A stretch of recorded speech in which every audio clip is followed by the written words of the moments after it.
The warmest winter in 100 years, good times, perhaps not, if you run 7 ski resorts on the West Coast. Joining us now, Rob Katz, Chairman and CEO of Vail Resorts. Mr. Katz, how bad are the metrics now that the dust has settled, so to speak? Well, actually, we're pretty proud of how we did. This was the worst winter in U.S. history for skiing, one of the most challenging, obviously, for our company. Our skier visits were down about 12.5%, but our lift revenue is essentially flat, and our spend per skier was up about 14%. And so those metrics actually allowed us to be down for the year in cash flow only about mid-single digits. And to us, that's actually a pretty good performance.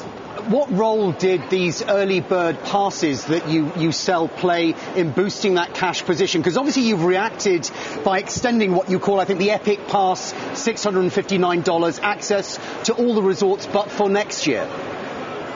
Yeah, absolutely. I think our season passes are critical to our success because they provide tremendous stability going into any particular season, and they create tremendous guest loyalty with folks around the world. And what's interesting is that our Epic Pass is actually sold in all 50 states in the U.S. and 80 countries around the world. Accounts for almost 40% of our total lift ticket revenue.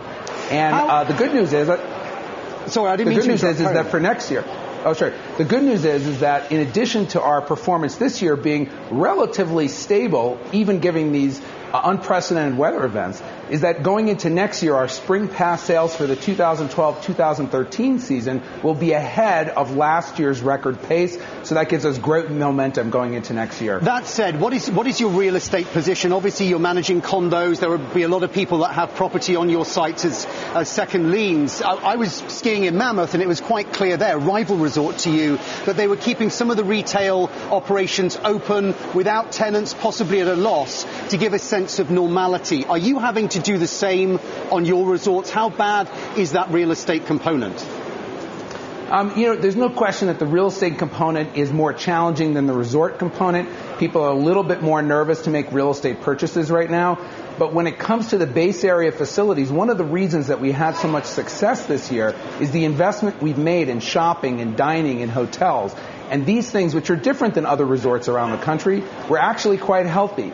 March this year, for instance, in the town of Vail, sales tax revenue was actually up 1%, even given these very warm conditions, and that's because people are going for many other reasons, not just the snow. Sure. We've got to run, Mr. Katz, but just before we go, what are you doing with the dividend? Because you became a dividend-paying stock last year. Are you able to maintain that? Yeah, absolutely. Last quarter, we actually increased our dividend, and so we actually feel very confident in the future cash flow from the company. Good to talk to you, sir. Thank you very much. Good results in a difficult period. Rob Katz there from Vail Resorts.